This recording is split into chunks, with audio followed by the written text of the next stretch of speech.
and does it. Indiana State. Sycamores advancing to the semifinals of the NIT next week with an 85-81 win over Cincinnati. And good for Indiana State. They should have been probably in the tournament of all the bubble teams. That's the one that I felt sorry for because they don't have the opportunities that the Power 5 or Power 6 conferences have, such as a Villanova or a K-State or Oklahoma that were left out of the tournament, or a Providence and or Ohio State. And so Indiana State moves on to NIT semifinals, beating Cincinnati. Cincinnati 22-15, Indiana State 31-6. And they'll face the winner of tonight's semifinal between VCU and Utah at 8 o'clock.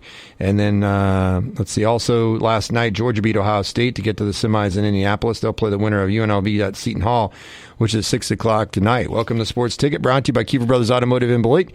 Your home for fast, friendly auto repair. We throw it to Dusty for some local sports information. Yes, we did have an area athlete yesterday that signed a letter of intent to play at the collegiate level in basketball, and that is Dakota Kattenberg, the senior from Smith Center, is signing a letter of intent and did sign a letter of intent yesterday to play basketball at Tabor College in Hillsboro. Had a stellar career at Smith Center and named all Mid-Continent League selection each of the past 3 seasons. A first-team pick this year, second team as a junior, third team as a sophomore. Helped lead Smith Center to a 17-6 record and sub-state runner-up finish this past season. Again, had a great season for the Lady Red.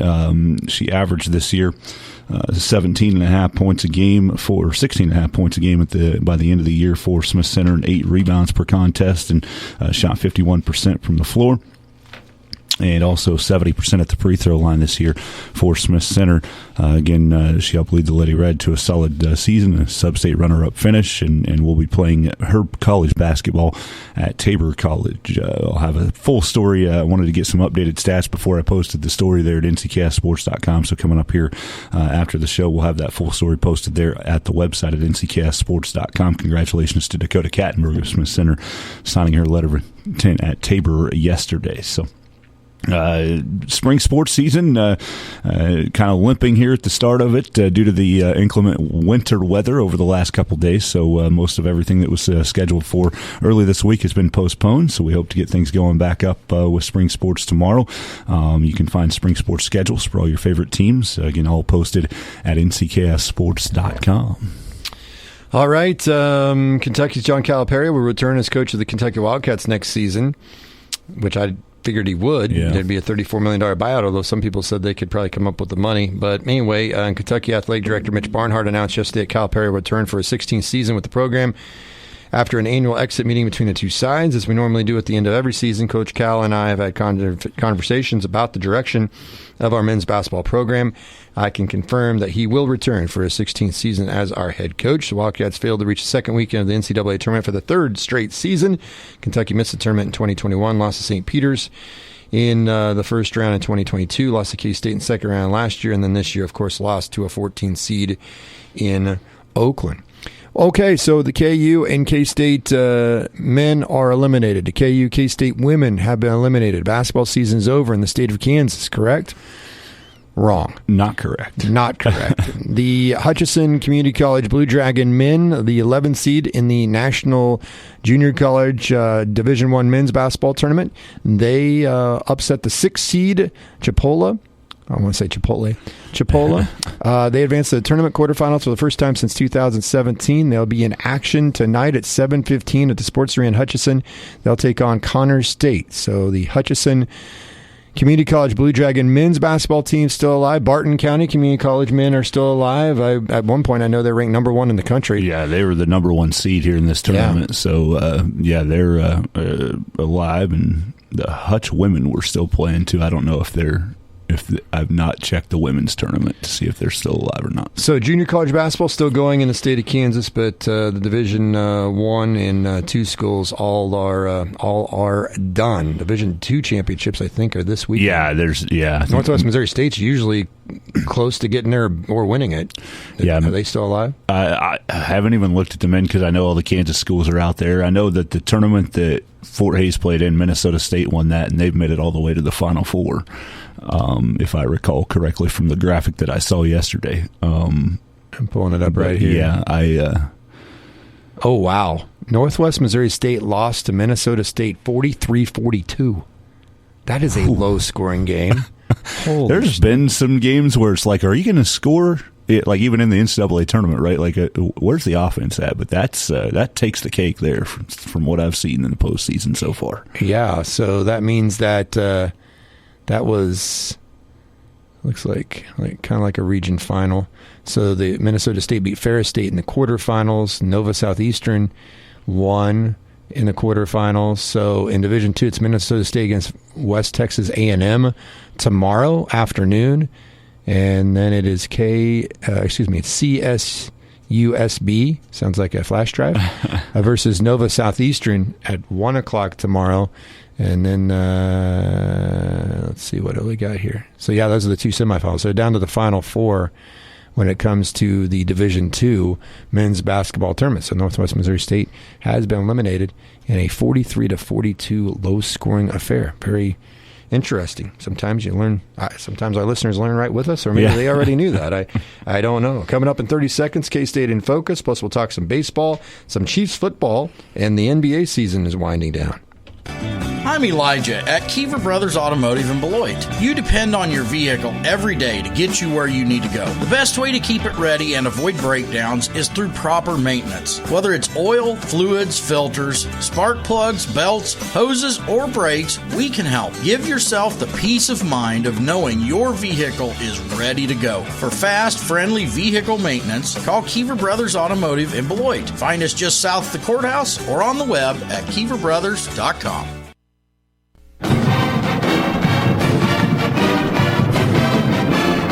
It's time for K-State in Focus. Our focus on Kansas State athletics, brought to you by Heineken Electric in Beloit and by Hanson Auction Realty in Beloit.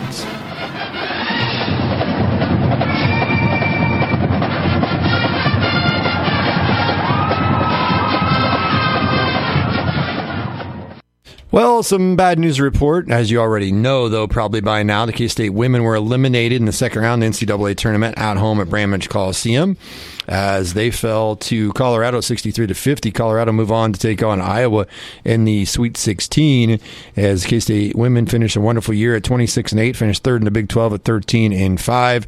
They were ranked as high as number 2 in the country at one point. Then Aoka Lee got hurt, missed time, and they really were never quite the same team after that. So the K-State women will see if Aoka Lee is going to come back. They have a couple of players that didn't play very much that have entered the portal already. Heavenly Greer was one of those. Jeremiah Harris was another. Not big losses in regards to, I think the future of K-State basketball on the women's side. No offense to those ladies. They have a right to go wherever they want to go and maybe get more playing time. But Aoka Lee is kind of the key. Is she going to come back or not? What do you think? You think she'll come back? I honestly think she's going to. I have no inside information on that. Mm-hmm. I feel like she's not one of those players that's in a hurry to get to the WNBA because she is still doing school stuff, and I think working toward another degree at K-State because she's already graduated. And I think last year she graduated. So she's doing some postgraduate stuff at K-State, and I really think that she's cool with that. That's just a gut feeling I have. Like I said, that's nothing that I have that is more inclined or informed than anybody else. I don't have anything more than you do, but I'll tell you what I think. I think she'll be back, and a couple of reasons. One, she missed a whole year, and two, she's not going to be a top flight pick in the WNBA. No. And you may say, well, how not? She's 6'6". She's a double-double machine. She's done all this great stuff at K-State. Why?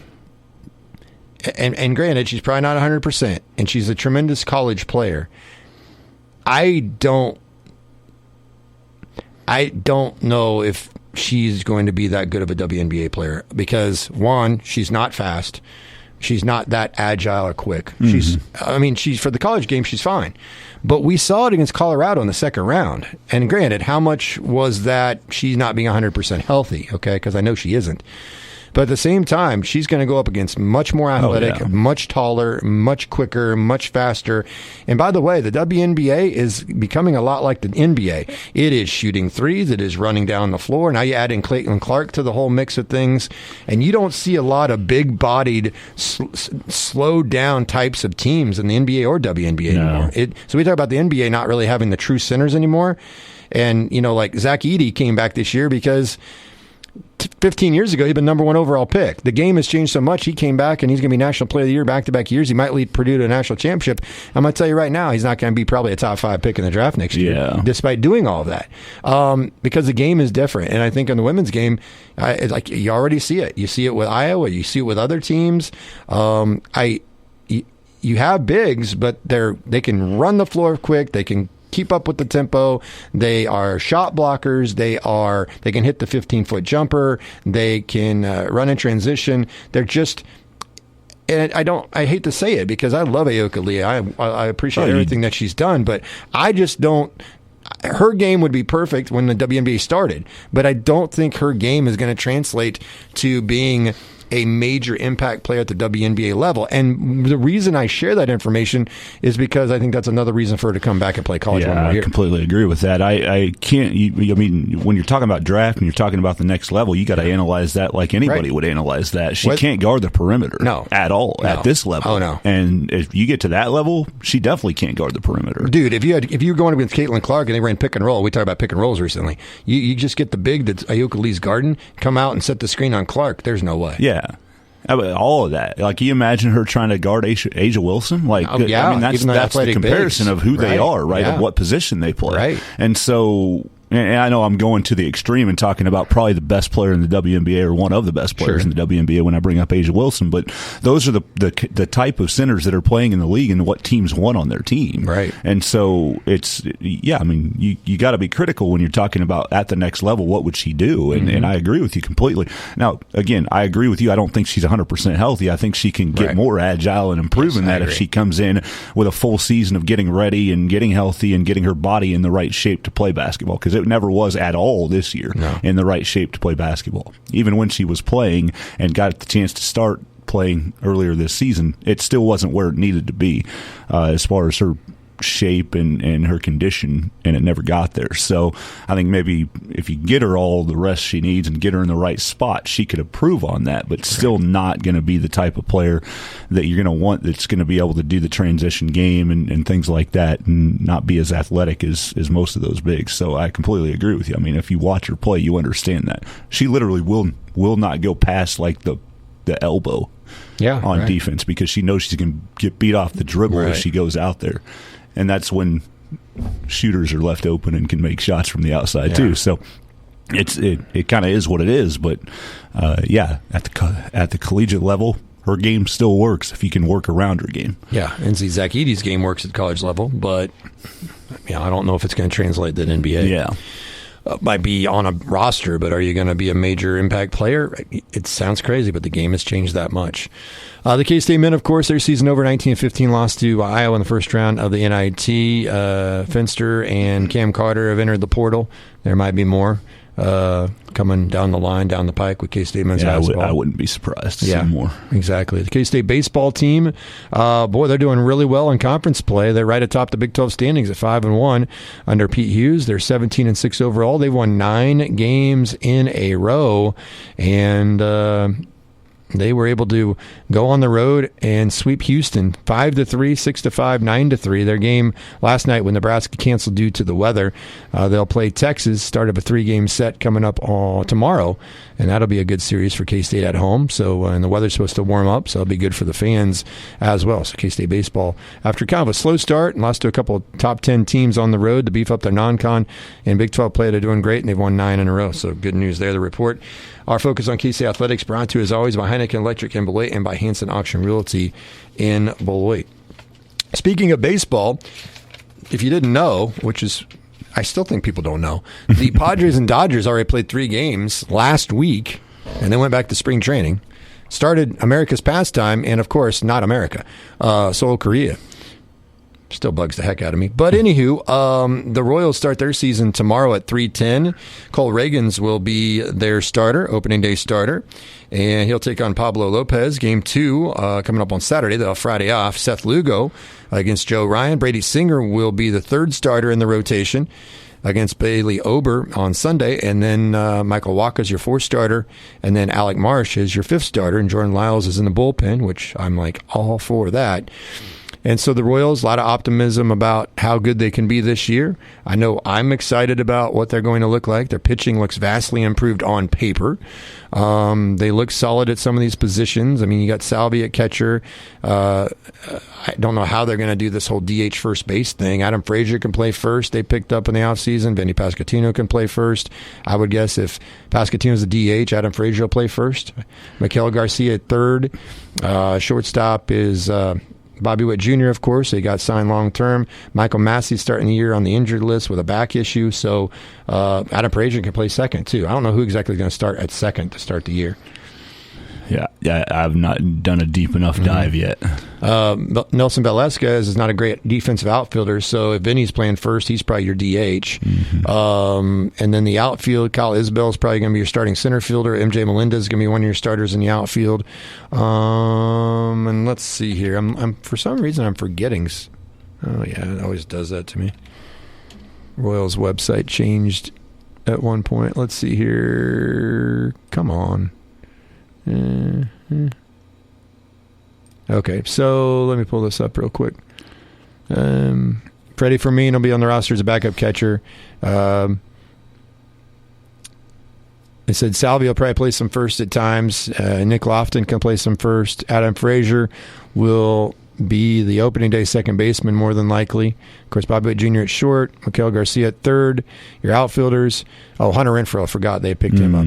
Hunter Renfroe, MJ Melendez, Kyle Isbell, I would guess will be the ones that start, and Velasquez might be a DH in situations. If not, he'll be an outfield. And then Darian Blanco, who's got tremendous speed, will be a guy that comes off the bench. And Velasquez is kind of the number one option at DH if Vinny's going to play first. But remember, Vinny's coming off a shoulder injury. So, the Royals, their lineup looks solid, although every year they seem to start really, really slow.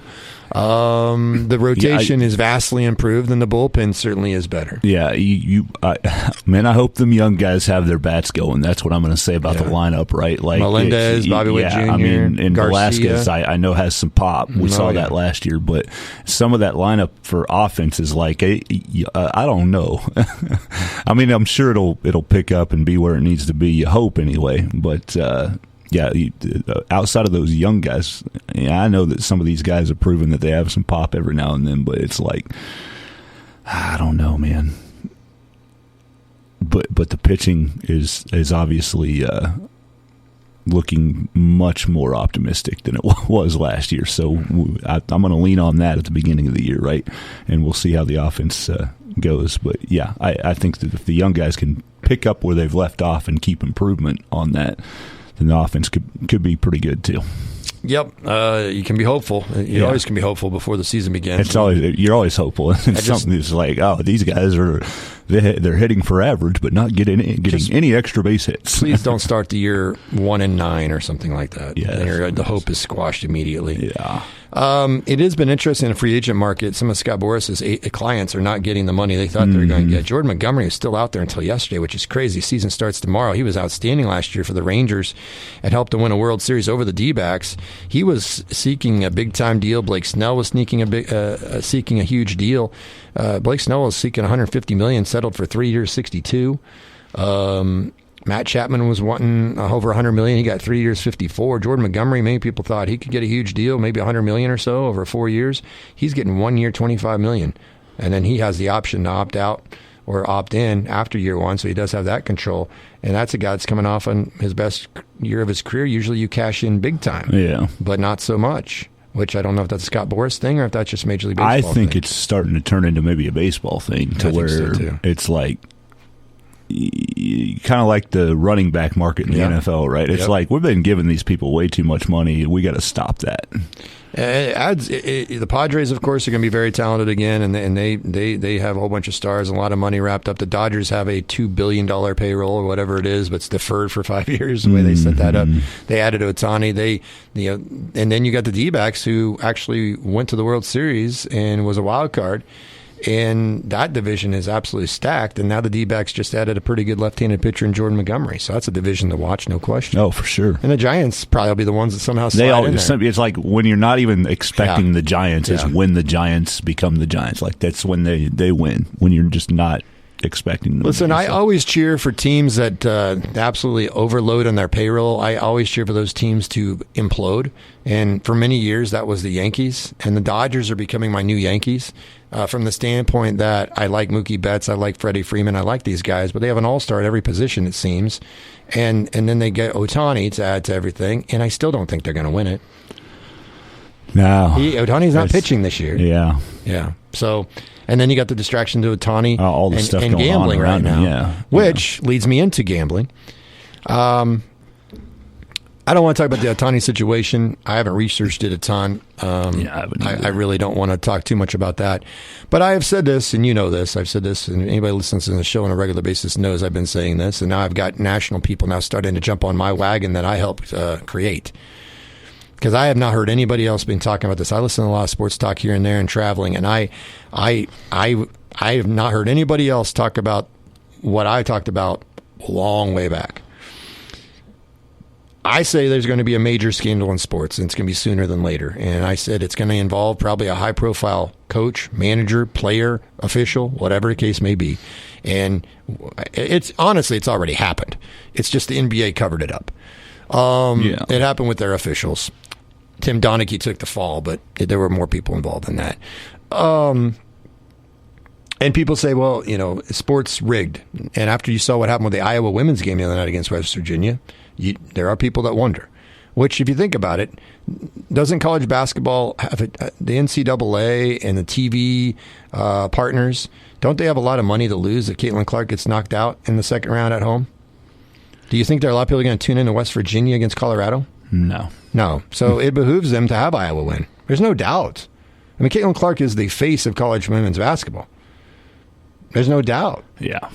Some people say, well, you probably want Mahomes deep runs in the playoffs every year because you don't want him knocked out early or not make the playoffs because that'd be bad for the league. There might be something to this.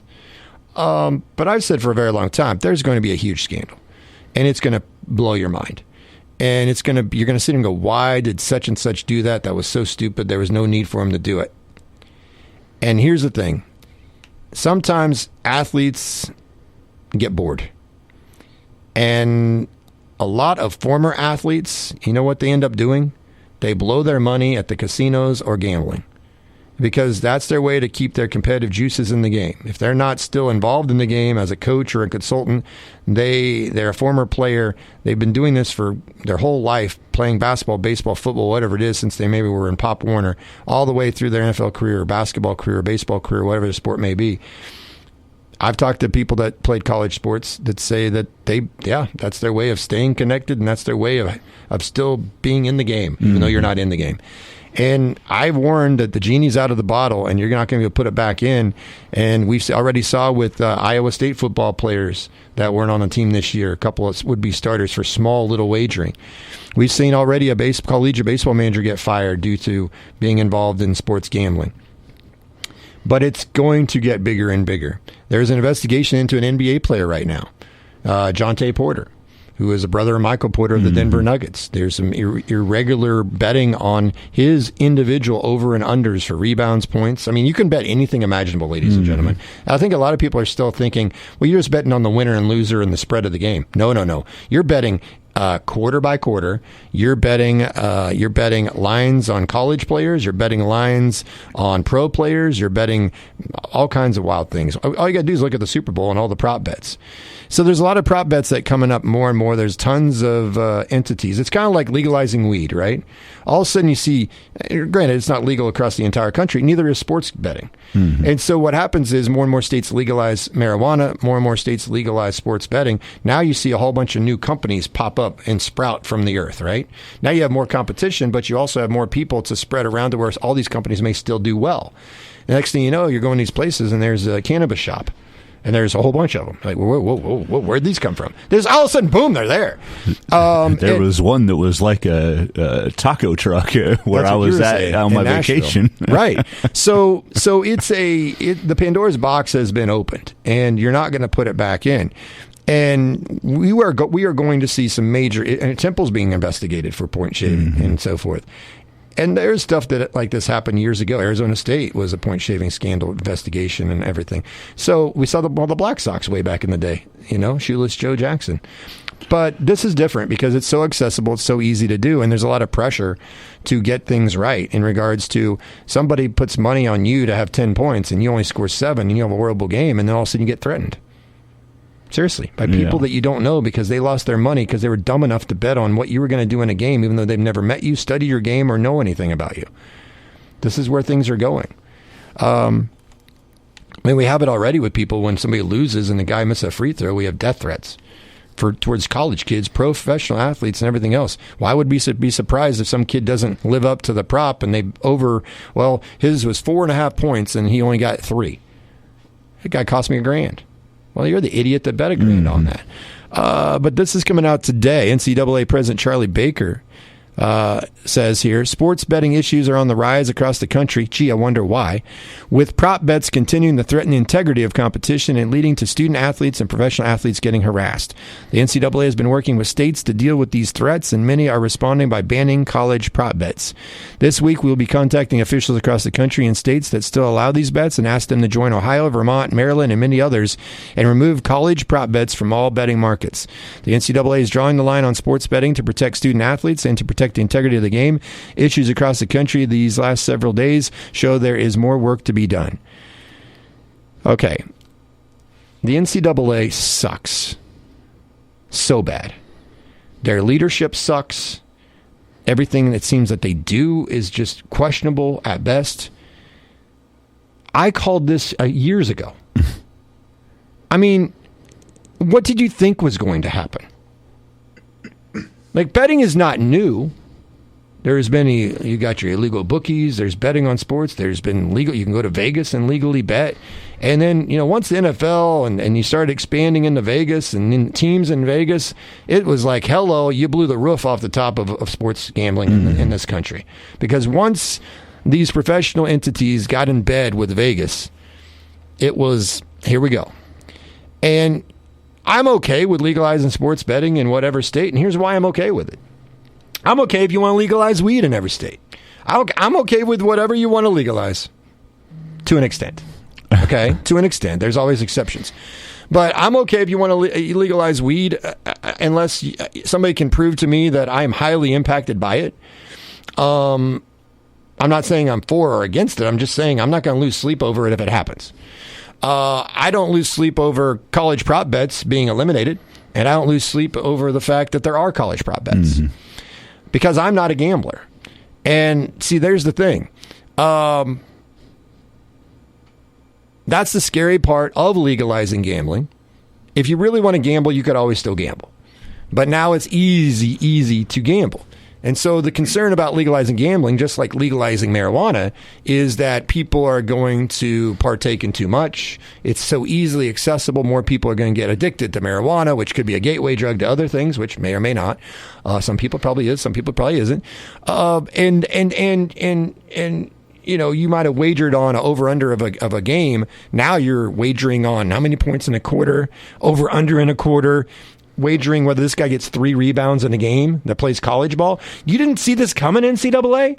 Like, what the hell? Was your head absolutely underneath a gigantic boulder? Which I would say yes. This is the epitome of poor leadership. This is the epitome of poor leadership. And it isn't just the NCAA. It's many other people, including elected officials, because I don't like to call them leaders. It's reactive. It's always reactive, right? That's just what we do nowadays. It's reactive. Well, there's been some close calls with some cargo ship hitting a bridge. Oh, well, wait till a catastrophe happens and then we'll deal with it. Well, that overpass didn't pass inspection. But we'll just keep driving and let people drive on it until it collapses in Minnesota. We just kick the can down the road. That's what we do with our government when it comes to, we're going to have a government shutdown. And we extend it, a few months, and we go through the same stupid crap all the time. Oh my God, we got to avoid a government shutdown. Here's an idea. Put a plan together that lasts 4 years, just like your election cycles. Or at least 2, instead of a few months. But this is what we do. We're reactive instead of proactive. Instead of actually being proactive and going, okay, you're going to legalize sports gambling, fine, but there can't be college prop bets. There can't be individual bets on players, okay? And if professional leagues want to do the same thing, fine. You work with whoever you got to work to try to make that happen. But we're sitting here like, well, this is threatening the integrity of competition. Where the hell you been? This has been going on for quite some time. Quite some time. Sports gambling didn't just become legal last week or when the tournament started this year. And I'm telling you, ladies and gentlemen, now Nick Wright and other people are getting on the wagon that I helped create and starting to believe there's going to be these big scandals. The Shohei Ohtani one is a pretty big possible scandal if Ohtani is lying. Okay? $4.5 million into from somehow he signed off or whatever, tied to his name with a bank account. $4.5 million. Like I said, I don't know all the details. I've kind of just not wanted to deal with it for a while. But there are athletes that are getting threatened because some guy that isn't smart enough to understand that, you know what, you might lose your money by gambling on people individually instead of an actual team. Or you get all these death threats when a guy misses 2 free throws when they were up 4 and they needed 5 to cover. And then you see ESPN that's in bed with it. They have their own sports book now, which is a major conflict of interest. So ESPN is absolutely, you got Bad Beats with Scott Van Pelt, and I like that segment. But it's all about gambling. How many times now do you watch a sporting event and just right in the middle of the game it pops up, hey, the over-under on this quarter of play between the Pelicans and the Hornets is 28.5. Go to FanDuel and get a free app and open up a free account. You get $100 in free bets. It's everywhere. Mm-hmm. It is absolutely everywhere. And by the way, full disclosure, I do have stock in DraftKings because I saw this coming. Oh, yeah. Listen, I don't know if DraftKings is going to end up being the number one player in this whole market or FanDuel or whoever it is, MGM, ESPN Bet. But there's so many conflicts of interest in this whole thing. But now the NCAA, and by the way, they're not the only organization that's had their head stuck in the sand. They're not the only reactive organization or leadership and people at the top. But the statement for Charlie Baker sounds great to me if you would have put it out there right when all this started getting legalized in all these states. That would have been, at least then, that still would have been reactive. We waited and let this thing get out of hand, is what we've done. Yeah. When you got athletes that are not playing because of $5, $10 bets, when they can easily access. I'll tell you a story. I talked to Jeff Minnie. I covered a game for K-State earlier this year on the radio, and I was talking with him, and somehow him and I were there in the concourse at K-State at the arena well before the game because I had to record a pregame interview. And I asked him, I said, how does sports gambling affect your job now? And it was a very interesting answer. He said, there's seminars, there's various things that the NCAA does, that the schools do to try to, tell these kids, listen, don't jeopardize your scholarships or getting kicked out of school or doing criminal activity or losing your scholarship or losing the opportunity to play, so forth and so on. Don't have these apps on your phone. And then here's the next step that people maybe do not realize. And I thought it was a great thing that he shared with me. He said, we tell our coaches and our staff, you cannot no matter what, even if you bet on something that has nothing to do with college basketball, you cannot have a sports betting app on your smartphone or whatever phone you have. You can't do it. He says, we've told our people that. And here's why. You may say, that seems extreme. Well, I'm married. My wife rarely touches my phone. I rarely touch her phone. But my 10-year-old uses her phone to look some things up, and she lets him do that. Okay? Now, if my wife has a sports betting app on that phone, and whatever way it's set up, there's probably a way for my 10-year-old or my 17-year-old to use her phone and place a bet. Okay? Now, I don't have it on my phone. I don't bet. I don't know all the intricacies of it. But what Coach Mitty was saying is, you could have a spouse or a friend who has access to your phone, grab your phone, maybe has a gambling habit of their own. They may place a bet on your phone with maybe your account. And guess who's in trouble? You are. The coach. It's on your phone, yeah. It's on your phone. Next thing you know, you have a scandal. That's how easily it can happen. And so Coach Mitty was saying, we've told our staff, you cannot have any kind of sports betting app on your phone. You can't be doing it. Don't risk it. Don't even chance it. And yet, there are so many people that love to push the envelope. There's the thrill of getting caught. I think it's very true. There's the thrill of seeing if you can get away with it. And when you get bored, and that's what happens with rich people, I think. I don't know. I'm not a rich person. Ask Don Highland. He can tell you all about it. But when you're a rich person, I think you have so much money in the world, you get bored. Charles Barkley gets bored. He gambles tons of money away. Phil Mickelson's lost millions of dollars in gambling. Now, are they broke? No. But Adrian Peterson apparently is out of money. I think he gambled, and he did some bad investments, which is still gambling in a way. It is amazing how quickly your money can disappear when you get into these situations. Now you're allowing college athletes, college kids can gamble. They can do it so quickly, as you've talked about. Boom, it's on your phone just like that. And it's legalized in so many states. And as I said, I'm okay if you want to legalize gambling. My question is, how are you going to track it? How are you going to follow it? How are you going to know various things? And it can be tracked. We know this. It's already been proven. Pretty easy this day and age, actually. To track it, yes. But the question is, you don't know if the wife did it. See what I'm saying? You don't. You don't know if the wife placed the bet or the husband placed the bet on somebody's account. Somebody steals your phone, and your account is open on your phone. They can place all kinds of bets, and you're tied to a banking account. Okay? So that can be done. Am I right?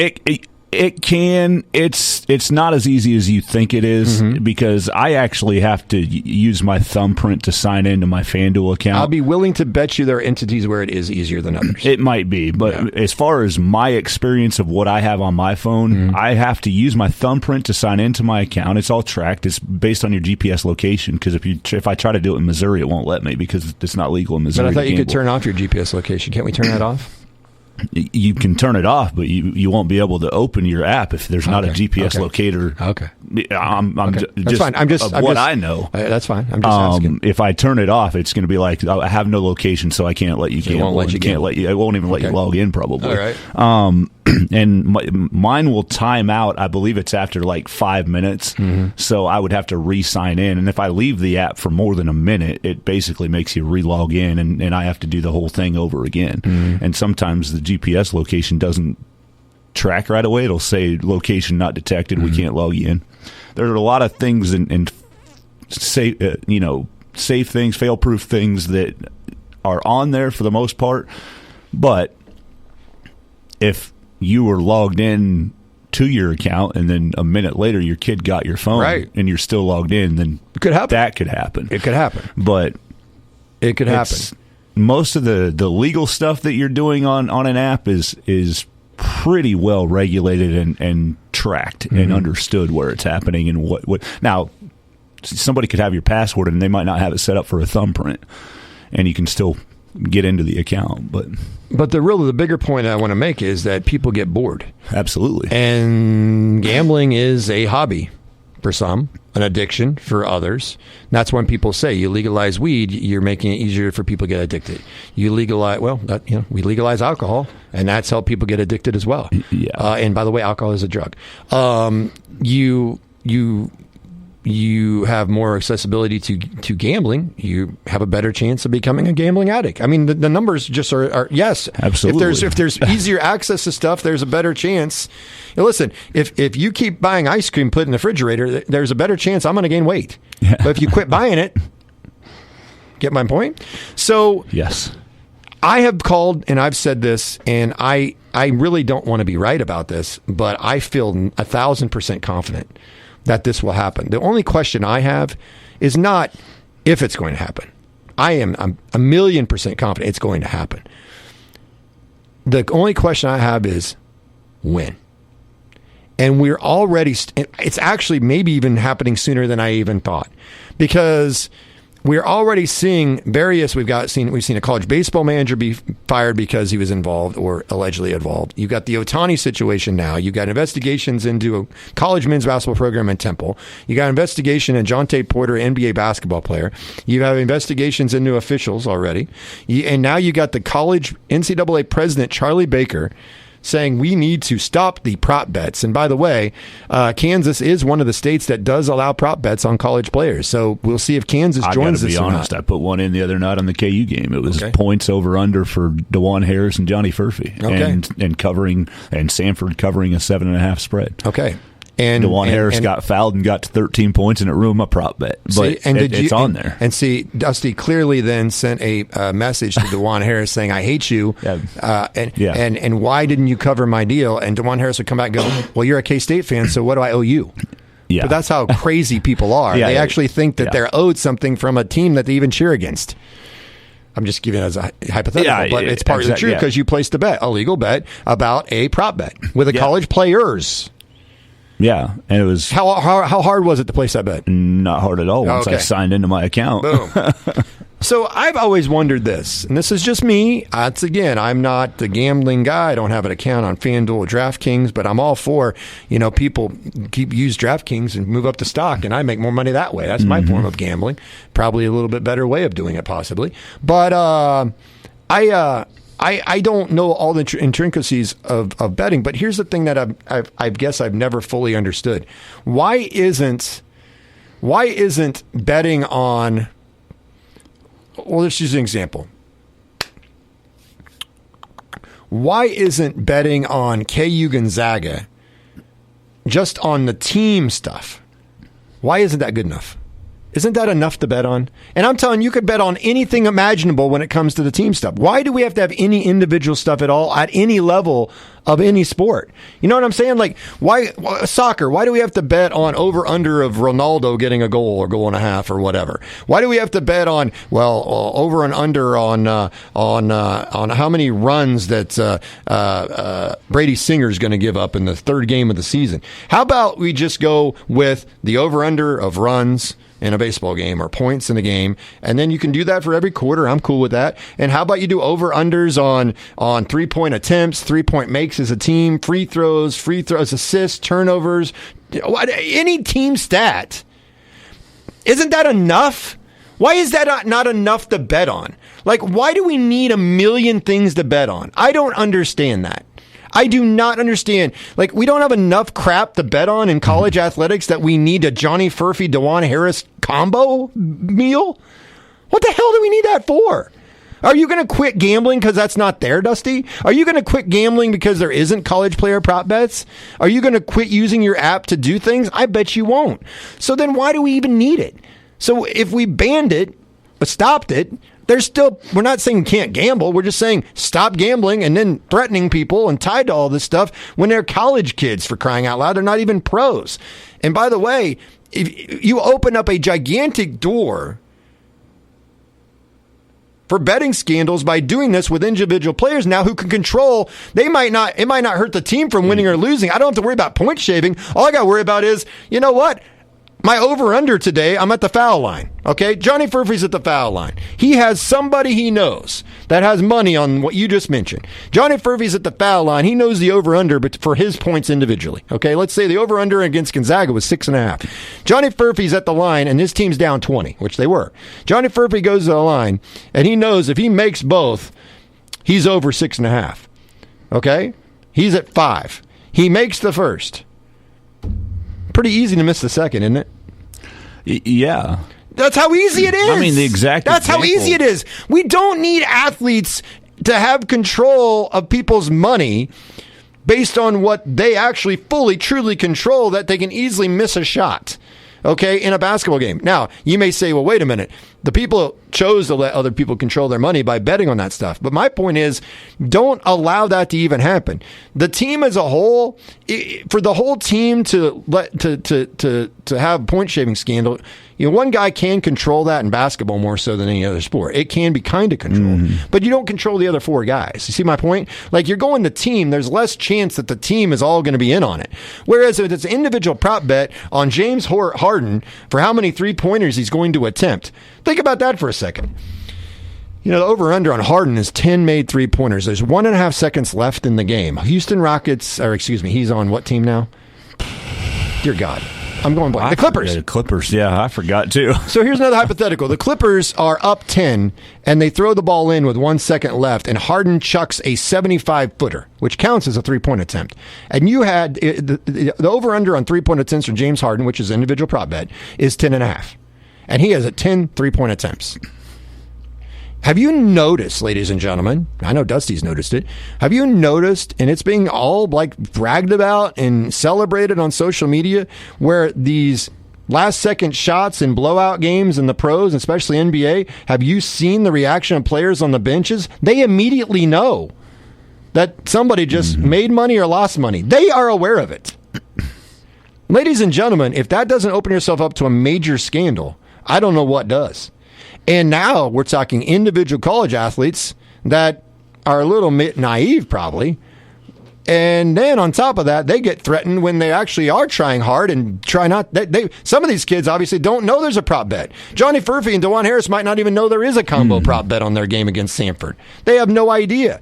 And then some KU fans really ticked because KU had a 21-point lead, and then they almost blew it, so they didn't cover that. And they had the parlay on Furphy and Harris, and Furphy had a bad game. Well, damn, I'm going to send something to Furphy's Twitter account, or I'm going to put something out there about Furphy sucks. He's no good. Go to the NBA because he costs me money. There's no need for that. In my opinion, there is no need for individual prop bets involving players directly at any level of any sport. If you're telling me you don't have enough stuff to bet on, of course you do. They can make up stuff about what color of something you're wearing at a game. That's a prop bet, which, once again, as a player, you could control and see, you know what? If I had somebody I know puts $500 on this, I can win an easy $500 because everybody's betting that I'm going to be wearing orange tonight, and then I wear white. I mean, there's crazy prop bets out there. Yeah, I will touch upon a couple different things if I can here. Yeah. The exact example of the prop bet, and I actually created the combo, right? You could pick whoever you wanted on either team, right? Sure. I could have picked somebody from Sanford and put it in my parlay too, right? But they're all individual prop bets. Yeah, the two that I picked were 11.5 for Johnny Furphy, and I picked over for Johnny Furphy, and I picked under for DeJuan Harris, 11.5, right?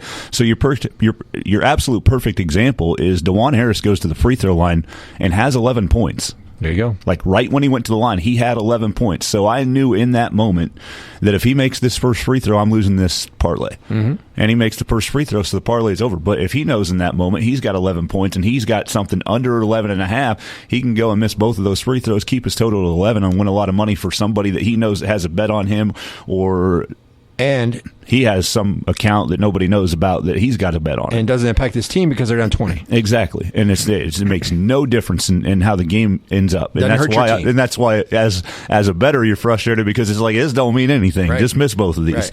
Right. But at the same time you're like, yeah, I realize that I put myself at risk by making a bet here, and I'm not going to win this money because he made this free throw to mess up my parlay. But it's like, I got to be honest with you. When individual prop bets for college athletes started happening, I'm not shocked about it a lot. I was actually shocked the NCAA let it happen. Mm-hmm. Like, how do you sit here and let it happen? Because I agree with you.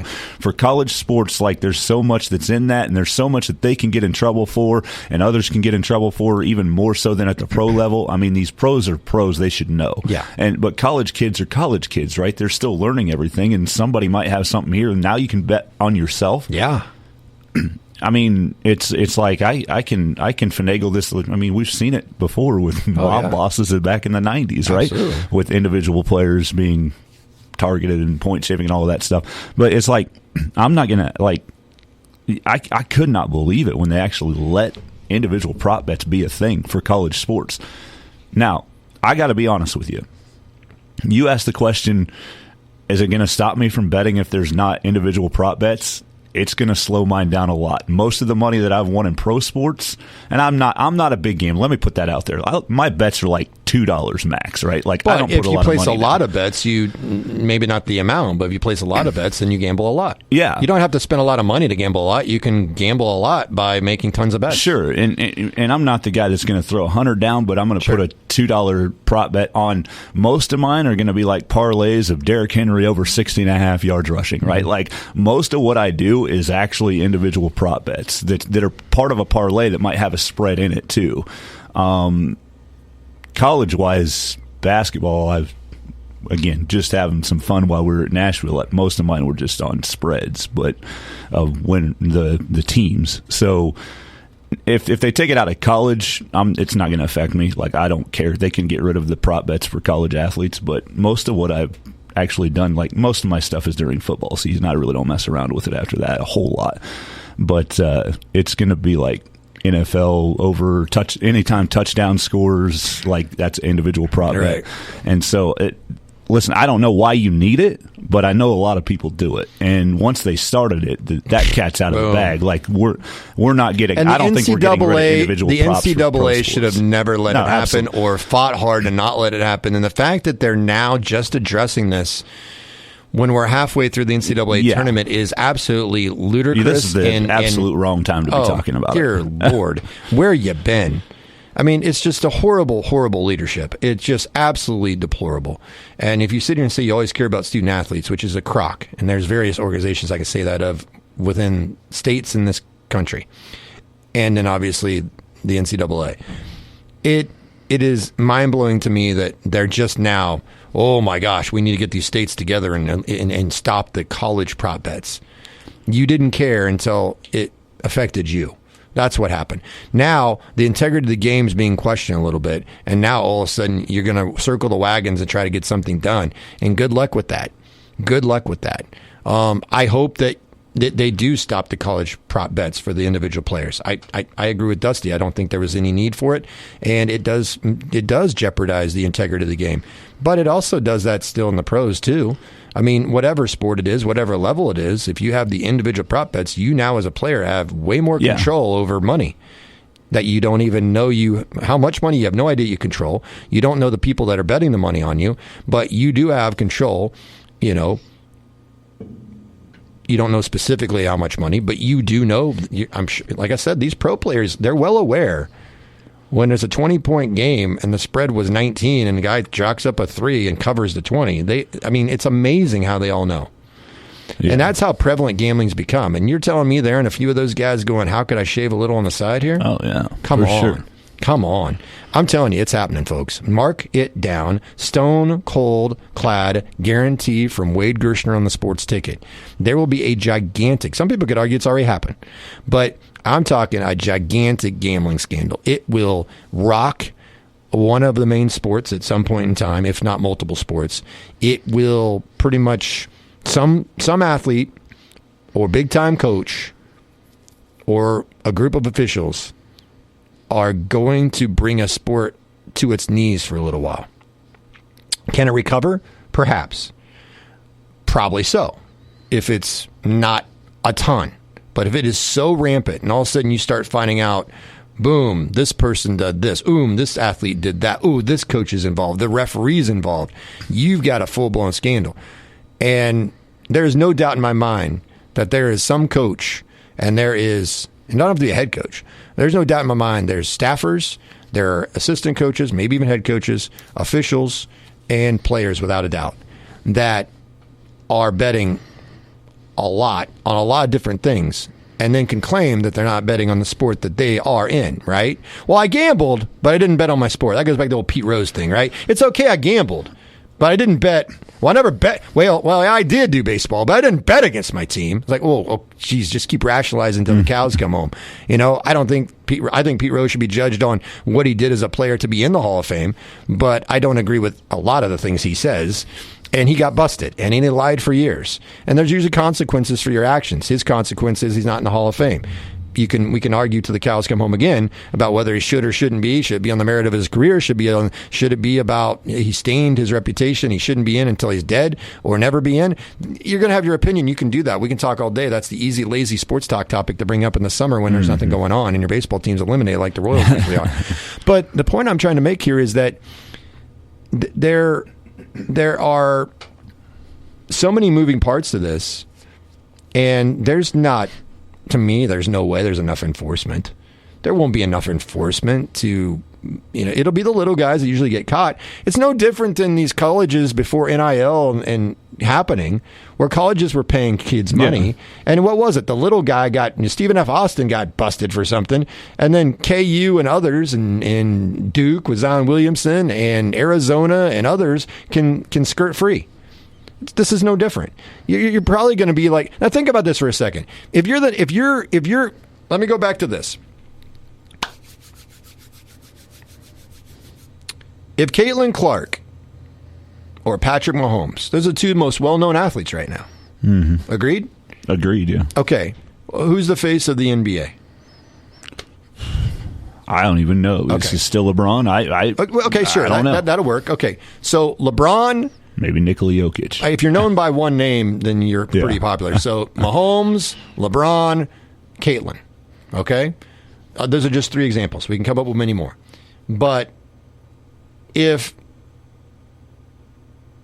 the NFL gets wind, if college basketball and TV execs get wind, the Adam Silver gets wind, and what I mean get wind is in information, that there is things pointing to LeBron affecting the integrity of the game by gambling, or Mahomes, or Clark. Those are pretty big golden goose eggs those entities have at their disposal to make money. Do you think, as I just said earlier, Iowa, did they get a better whistle the other night against West Virginia? I think they did. The ratings will go down.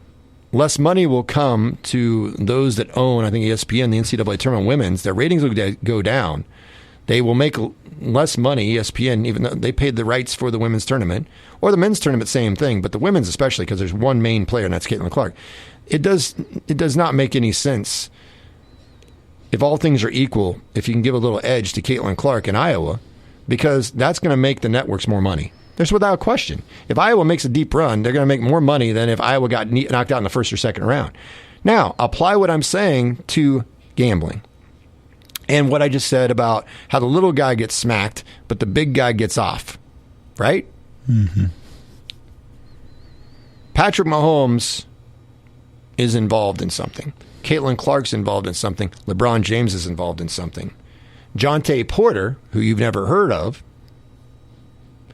is involved in the NBA, but so is LeBron. Caitlin Clark and Taryn Sides are involved. Actually who I was going to say, but Caitlin Clark and Taryn Sides are gambling the same amount, doing the same exact thing. Patrick Mahomes and Blaine Gabbert are doing the exact same thing. Who do you think they're going to make an example of? Blaine Gabbert. It won't be the cash cows. And Jonte Porter. Thank you. It will not be the cash cows. And so what I'm saying is that I think it's possible you could have big time stars and athletes doing these things, and we may never know. Because you don't want that to wreck the integrity of the game. There were rumors that Jordan did it. A lot of rumors about that. I was just going to say, you think you don't think the NBA covered if they covered up an officials thing? You don't think they covered up something with Jordan if he did in fact bet on sports, in particular basketball? I mean, you don't think David Stern was going to protect the cash cow of his league? Absolutely. Yeah. If you see the documentary on Tim Donaghy and the officials, you know David Stern was not beneath doing that at all. And I would be willing to bet you Roger Goodell's not beneath doing it. Adam Silver's not beneath doing it. I'll bet you any of the main commissioners and top people are not beneath doing it. You know what? We got this person. We took care of it. And in Taryn Sides, we used poor Taryn Sides. She didn't do anything wrong as far as we know. But using an example, that Kansas kid got in trouble doing that. Oh, Caitlin Clark, she'd never do that. Actually, she did. But what you don't know is they use other people as scapegoats. Happens all the time. All the time. Happens in real life. Yeah. And if it would happen with Patrick Mahomes, they'd be like, go find somebody else that is doing it right now. What do you think might be happening with Ohtani? Find somebody else that's doing it right now, because you're talking about all the faces of the leagues, and the face of the Major League Baseball is going Ohtani. Through it right now. That's true. He is without question the face of Major League Baseball. If you had to ask, who's the dude? Who's the baseball player? He's the face of baseball across the world. Yeah, because exactly. Of course, where he's from. Exactly. It's like, who's the guy in baseball? And it's Shohei Ohtani. It is, and it's not even close. Like, it's because of everything that he's done and the success and the way that he's done it and being dominant at a couple different things at the same time. He is the dude in baseball, and he's going through it right now. Yes. Like I say, we don't know all the details, but, I wouldn't be surprised if, this all gets shoved to his interpreter or whoever it is, and then somebody else in baseball, this guy's doing it on an even bigger level than that was. And just like, get this guy. Mm-hmm. And so we can take that spotlight off of our cash cow. Right.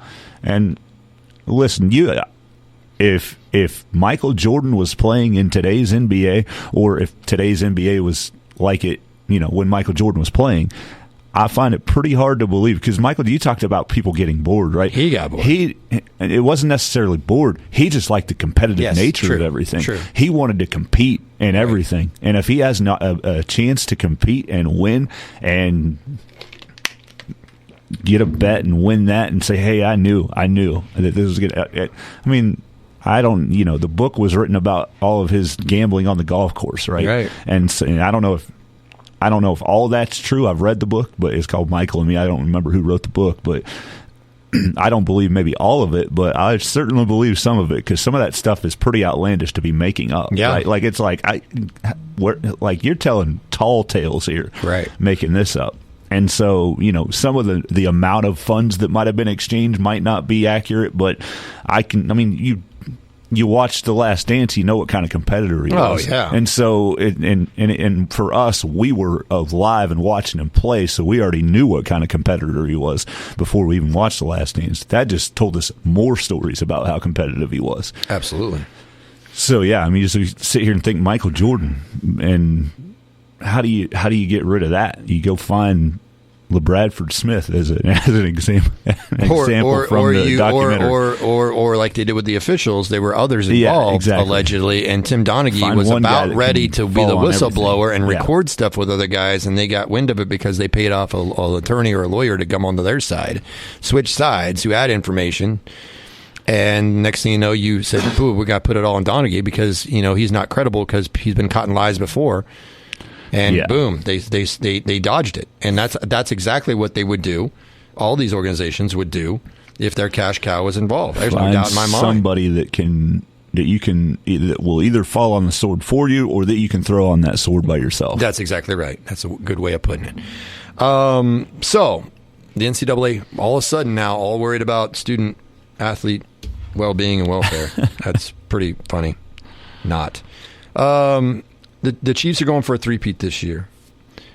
Story on CBSSports.com, which is really early to do this because there's still free agency moves, there's a draft and everything else. But as it stands right now, after the big moves in free agency, and there's obviously Kirk Cousins went to the Falcons and a lot of big names moved around.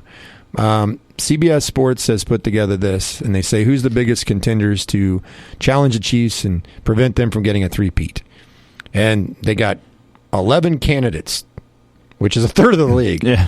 But they got deep sleepers, They say the Falcons, now that they have Kirk Cousins in a wide-open division with an underrated defense, I'm like, no thanks. No. The Dallas Cowboys, stop, please. My ribs hurt. I don't want to laugh. The Jets, no, I don't see that either. So those are deep sleepers. I say kick them to the curb.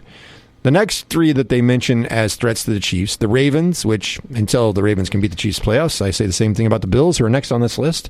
And then the Packers, the Packers are a team young, maybe if you met them in the Super Bowl, they would be that team that could be a contender. I won't disagree with that, but that's a possibility. Up-and-coming team. The Lions, hey, why couldn't you say the Lions? They beat the Chiefs head-to-head last year. The Eagles, I don't know. I just don't think the Eagles are going to get back to where they were. The Texans, I truly believe, are a team to worry about. Mm-hmm. And the Bengals, if they're healthy, they're definitely a team to worry about. They have them 2 on the list. And the number one threat to the Chiefs three-peating, they got the Niners, which until they figure out what the rules are and actually study them ahead of time, I'm not worrying about the Niners either. If you got Mahomes versus Purdy, I'm taking Mahomes, even though Purdy played pretty well in the Super Bowl. So who do you think is the biggest challenger or threat in the AFC to the Chiefs? And then who do you think would be the biggest threat in the NFC as they're constructed now? Yeah, for me, it's all the Bengals. If it's all about if the team's healthy, it's the Bengals, no question. Yep, I have no. Yep. And then probably the Texans after that, based on maybe history that they haven't had against the Chiefs. I mean, there's been a lot of teams that they've all talked about over the last few years that are going to be that team that just haven't been that team. Bills and Chargers to be at the top of the list, right? Bengals for sure if they're healthy in the AFC. NFC, I'll probably go with the Lions right now. I don't know if that's. I don't know. There's not anybody really in the NFC that I'm just like, they pop out at me and say, yeah, this is the team that's going to knock the Chiefs out. Okay, so here's what we did this in the playoffs. I talked about how you pick teams to move on in the playoffs, and that is you look first at the quarterback position. Mm-hmm. And if you have a distinct advantage, then you should pick that team, regardless if they're not good in special teams. If you've got a clear-cut advantage at quarterback, you should pick that team in the playoffs. And had you done that, you would have done very well in the playoffs. And obviously Mahomes won all of them. Mm-hmm. Let's apply the same thing. Mahomes versus Jared Goff. Are we really that worried? I'm not. Okay, I agree. Mahomes versus Brock Purdy. No. I mean, they came close. I get that, but they still didn't get it done.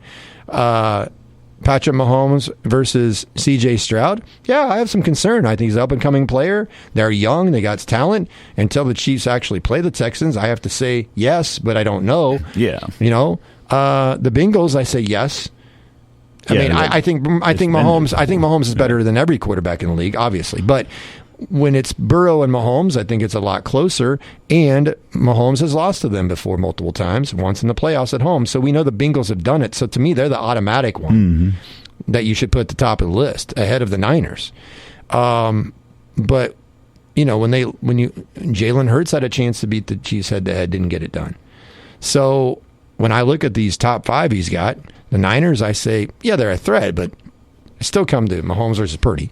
The Bengals, yes, Burrow has beaten Mahomes, or the Bengals beaten the Chiefs with Burrow, and Burrow's played well against the Chiefs. The Texans is the unknown, so I say yes. I keep it on the list because I don't know. And then the Eagles, we've seen this. I'm going to say no. And then the Lions, they did beat us. The Chiefs, I say us. The Chiefs, week 1 on a Thursday with no Chris Jones and no Travis Kelce. They did beat them by 1 point, and Kadarius Toney was unfortunately on the field in that game. But if you tell me Jared Goff versus Mahomes, I'm like, dude, that's a no-brainer. Nobody's got to even think about that. You have to think more about Lamar versus Mahomes or Josh Allen versus Mahomes than you do Jared Goff versus Mahomes, in my opinion. And then those are 2 examples of dudes that haven't done it yet. Right. Like Joe Burrow has, right? Right. Joe Burrow's the only one that's done it. Yeah, I mean, they talk about this all the time. The Bills are always at the top of that list, right? The only 2 guys that have done it is Tom Brady and Joe Burrow. Yeah. Against Mahomes. It's hard to do. And so those are the only 2 that have done it, right? Like, whether that be at the Super Bowl or the AFC Championship level, those are the 2. And so, Josh Allen had his chance, but Gave him 13 seconds and shouldn't have done it, right? Had a chance at home this year, didn't get it done. Yeah, and absolutely. And Lamar had a chance at home. The Ravens are the Lamar's better team overall, probably. Didn't Yeah. get it done at home. So I don't think I can sit there and say they're major threats. I mean, I know they're threats, but it comes down to a one-game winner-take-all, no matter where it's at. Who you Whether it's picking? Baltimore or Like Kansas City, I'm taking Mahomes over Lamar. I'm taking Mahomes over Josh Allen, and I think Lamar and Josh Allen are great players. I'm taking Mahomes over Jalen Hurts. I'm taking Mahomes over Brock Purdy. I'm taking Mahomes over Jared Goff. Honestly, the only two guys that I'm even worried about is C.J. Stroud, because he's, I think, maybe going to be a guy that's going to be around for a long time. I think he's built different. I think he's a unique individual. Having said that, I have no body of work to go off of in regards to them playing the Chiefs, but I do with the Bengals. So to me, that's the only two. Yeah, I mean, nothing's. Listen, I Sure say as hell this. it sure as hell isn't Dak Prescott and the Cowboys. No, I say or Aaron Rodgers and the Jets. I say this because it just seems insane, but this run of every year to the AFC Championship is going to end at some point, Sure right? it is. But it hasn't yet. So you go with what you know, and I've always been the person that when I see it, that's when I believe it, and I've not seen it from anybody else. But this is not 100%. He's going to lose to one of these quarterbacks at some point that we say I'm not worried about him right now because it's not happened. But when it happens, it'll happen. And Tom Brady lost to Nick Foles in a Super Bowl. I mean, it is what it is at this point. It's like he lost to Eli Manning twice. And I think everybody these says people Tom Brady's we've lost better. to, and Right. these are the ones we haven't. And the list is pretty long of the ones we haven't. There's only one active quarterback that's beaten the Chiefs in the playoffs. Joe Burrow. That's it. With Mahomes at quarterback. Yeah. And that took a horrible second half by Mahomes. Ill-conceived play before halftime, wasting 3 points. A lot of things had to go right for the Bengals to win that game. But they did. And then people think Burrow from Cincinnati, they're like, Burrow's better than everybody. I'm like, oh, okay, dude, whatever you want to say. The NBA season is winding down. We closed with the NBA. The Lakers were down big, and they came back in double overtime. No lead is safe in the NBA anymore. None. No. None whatsoever. But I want to take a look at the standings real quick, because the regular season is winding down. And in the East, the Celtics are 11 games better than the Bucks. I don't think I've seen this big of a discrepancy between the 1 and a 2 in a conference since the Bulls won 72 and the Warriors won 73. You know? Yeah. I mean, it's amazing that there's a whole bunch of teams that are very similar record-wise. The Bucks are the 2, Cleveland's a 3, the Knicks are a 4, the Magic are a 5. They've really improved this year. The Pacers are fun to watch but don't play defense. They're 6. Heat to 7. The Sixers 8 without Embiid. The Bulls are 9. The Hawks are at 10, so that's the last play-in spot. And then that looks like the top 10 are already decided in the East, because then they got the Nets way behind. By the way, the Pistons are on fire. They're 12 and 60. Remember when they lost 28 in a row or whatever it was? So the Celtics are clearly the best team in the East record-wise, but just blew a 30-point lead against the Hawks, who, by the way, Trae Young did not play in that game. Yeah. And Tatum did. That's another thing that's interesting about that Celtics situation is like what effort are they putting in here at the end of the year, because it doesn't matter. They've already wrapped up the number 1 seed in the East. So it's like, what's the effort that they have there? And do you think the Bucks are really worried about having to go steal one in Boston? They've done it before. So it's all about getting healthy, ready for the playoffs. This is just like the Lakers. They don't worry about being a top 2 or 3 seed. It's just like, let's just get in. We'd like to avoid the play-in if we can, but we'll get in. And look what they did last year. Went to the Western Conference Finals, got healthy at the right time, AD and LeBron. And that's what these older veteran teams, Giannis and Damian Lillard, would be the same way for the Bucks. All you got by working so hard for 82 games, all you got was one extra game at your house. All you got to do is hold serve at our place and beat you once there, and we win the series. Yeah. In the West, the Nuggets have a half-game lead over the Thunder. The Thunder, their 8th 50-win season in the last 15 years. Goes back to Durant, Westbrook, and Harden, all those guys. Pretty impressive how quickly the Thunder have turned it around. Timberwolves are a game and a half out of the 1 seed. They're the 3 seed in the West, and Karl Anthony Towns has been hurt, so they've slid off just slightly. Clippers are number 4. With Harden, I just can't take them seriously. Pelicans are at 5. The Mavericks are at 6. The Kings are at 7. Remember, they were up-and-coming team. Mm-hmm. And the Suns are 8. The Lakers are 9, and the Warriors are 10. The Warriors have a 1-game lead over the Rockets for the final play-in spot. So think about that for a second. Steph Curry and the Warriors are barely in the play-in tournament. The Lakers are the 9 seed with AD and LeBron. They would have to play, if the season ended today, the Lakers would have to beat the Suns in Phoenix. LeBron and AD would have to beat Kevin Durant, Devin Booker, and Bradley Beal in a play-in game. Remember when all these people said the Suns are a gigantic threat to win the title? The Suns and Lakers, along with the Nuggets, are the three biggest teams that are going to win the West. And you got two of them that have to play their way into an 8-team bracket. Granted, they're probably like, well, whatever. We can win a play-in game. We'll be fine. But now when you play each other, that's right now. The Suns and Lakers the winner would move on to the bracket of 8, and the loser be done. 1-game situation in Phoenix. How about that? And guess what? The Warriors have to play the Kings in Sacramento, and we know the Warriors beat the Kings in 7 games last year in a series. Some amazing matchups that you'd have in the first round of the NBA playoffs, let alone just like the play-in games. You're talking some big-time weight there. LeBron, Steph Curry, Kevin Durant, all three of them are the bottom 3 seeds of the 10-team field for the playoffs. Nuggets are 1. Thunder and Timberwolves up and coming. Clippers have responded after a tough start with Harden. Pelicans are young and coming. Mavericks are flashy with Kyrie and Doncic. The Kings are young and they're up and coming. And then you got the Suns are older, and the Lakers are definitely older, and the Warriors are definitely older. And those 3 are 8, 9, and 10. Are they just sandbagging until we get into this thing? I don't think so. Do you think the Suns maybe? Do you think of the Suns, Lakers, Warriors? Do you think any of those are a serious threat to win it all? The Suns would be the only team that with KD there and all that, then Booker, the Suns are the only team that I would take out of the teams that are in the play-in. I don't think the Warriors are. No, the Lakers I'm kind of in between a little bit. I saw their run last year, but yeah, it's interesting. The West is once again seems to be the more loaded conference, and you got some stars that are just trying to get their team in the play-in tournament. Mm-hmm. And I kind of sit here and go, I really wish there was no play-in tournament. Then they'd both be out. But the NBA loves it because that gives a better chance for LA to stay relevant and have 2 LA teams in the playoffs. Why do you think the NBA would? Let's say it comes down to Warriors and Rockets. They play each other. What do you think is going to get the calls? Maybe. I'm thinking people want to watch Steph instead of Fred VanVleet, and I like Fred VanVleet. He plays with the Rockets now, former Shocker. So there you have it.